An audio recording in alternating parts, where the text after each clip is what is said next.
Welcome to The Explainer. Today we're taking a really deep, introspective dive into mastering the mechanics of our internal realities.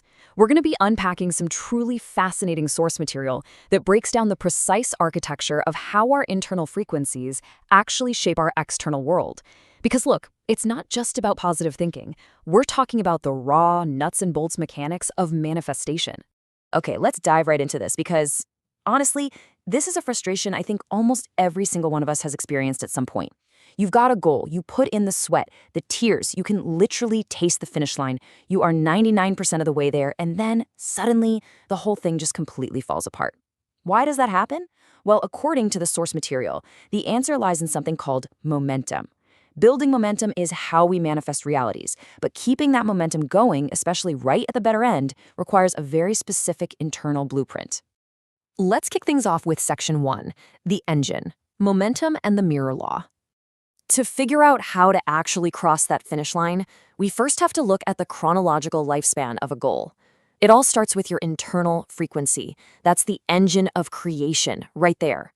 The source describes this perfectly as a snowball effect. It kicks off with a spark, maybe just a single positive thought or a really clear vision of what you want. And as you focus on it, it grows, picking up these emotions of joy and peace. Just like a snowball rolling down a steep hill, it gains mass, it gains speed. You start taking aligned action, you start noticing signs, and finally, boom, it hits with full impact as a real physical manifestation. That momentum becomes an unstoppable reality, as long as you don't get in your own way. And this entire snowball effect, it totally relies on what we can call the mirror law. The source emphasizes that the universe basically acts as this incredibly strict, uncompromising mirror.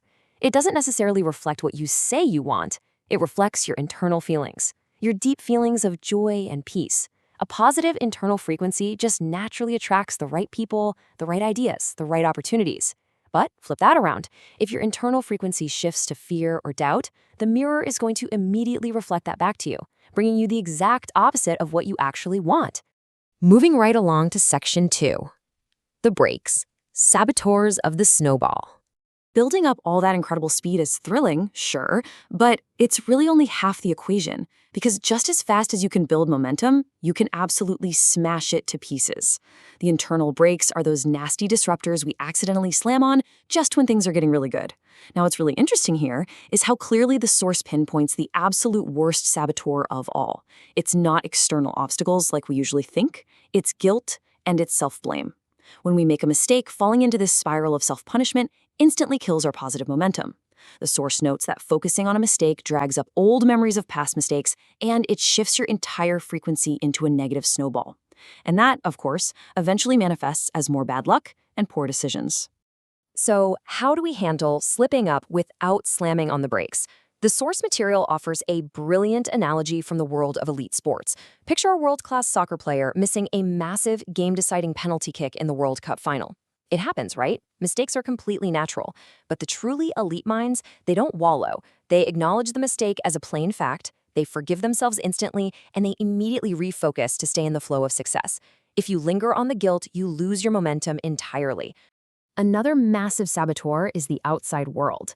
Keeping your goals entirely private is just so absolutely crucial because it protects your fragile brand new momentum from other people's limiting beliefs. The source shares this great story about a wildly successful online content creator. When he first started out, he was working around the clock with zero income. His mother, totally out of love and concern, strongly doubted his unconventional path and pressured him to just quit. But by eventually keeping his true efforts a secret and just pretending to follow her advice, he protected his internal motivation. He avoided the massive emotional drain of arguing, he kept his momentum rolling, and ultimately, he achieved massive, undeniable success. That brings us to Section 3, the accelerator, deep visualization. Okay, so we know how to start the engine, and we know how to stay off the brakes. Now, how do we floor it? The source reveals that the ultimate accelerator for manifestation is deep visualization. And by that, I mean literally losing yourself entirely in the visualized dream. There's this incredible personal story shared in the material about a guy who used to walk for hours to his university in the absolute extreme heat of his city, wearing these completely worn-out shoes filled with holes. But he didn't feel the heat. He didn't feel the burning pavement. Why? Because his internal visualization of giving grand seminars and succeeding was so vivid, the physical world completely disappeared. He'd arrive at his destination with absolutely zero memory of the streets he had just walked down. To further prove just how powerful this state of mind really is, the source shares another anecdote about the same guy. He was asked to set as a portrait model for a group of painters. He sat perfectly, unnaturally still for 3 to 4 hours. The artists were just completely stunned. They'd never seen a model sit so flawlessly without moving a single muscle. His secret? Well, he wasn't really in the room. He was completely absorbed in joyful visualization, living entirely inside the momentum of his dreams. The critical takeaway from these intense visualization techniques is pretty profound. When your manifestation finally actually arrives in the real world, it shouldn't feel surprising. When that man from the stories finally hosted his first massive seminar, a friend asked him why he wasn't, crying tears of shock and joy. His response was so simple. He just said, "This isn't the first time this has happened. I have already lived this 1,000,000,000 times in my mind." And that leads us to Section 4, the finish line, crossing the final threshold. This brings us to the most precarious stage of the entire momentum blueprint. We are right back to that 99% mark we talked about at the beginning. How do we cross this final threshold without sabotaging the whole journey at the absolute last second?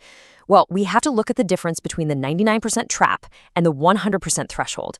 The trap happens when you start seeing signs that your goal is close, but instead of celebrating, you get impatient. You start asking, okay, when is it coming and how is it going to happen? By doing that, you instantly focus on the fact that you don't have it yet. You focus on the lack, which disrupts your frequency and kills the momentum debt. The 100% threshold, on the other hand, requires absolute trust. You don't ask how, you just feel the joy of the end result right now, knowing deep down it is already a done deal. Let's see how this absolute trust builds into what they call divine signs.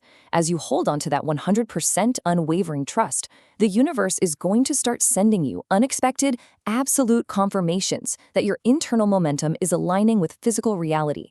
The real trick here is to spot and interpret these signs as hardcore proof that it's working without ever questioning them or complaining that they aren't the final, finished result yet. To really illustrate this, the source shares a truly goosebump-inducing moment. While driving and deeply visualizing a long-held goal, the narrator suddenly looked up and saw a massive billboard by the side of the road. It wasn't an ad for a product or anything, it just simply read in huge letters, "Consider it done." Just like that. It was an undeniable, absolute sign. When you get a sign like that, you don't question it. You let it fuel your momentum even further. So as we wrap up this explainer, I really want to leave you with a vital question to ask yourself today. Are you building a momentum of joy or a momentum of doubt? Because every single thought, every visualization, every reaction you have to a mistake, it's all steering your engine. I highly encourage you to take a step back and evaluate your own internal frequency right now. Thank you so much for joining me on this deep, introspective journey into the mechanics of manifestation. Keep your momentum going, trust the process, and I'll see you next time.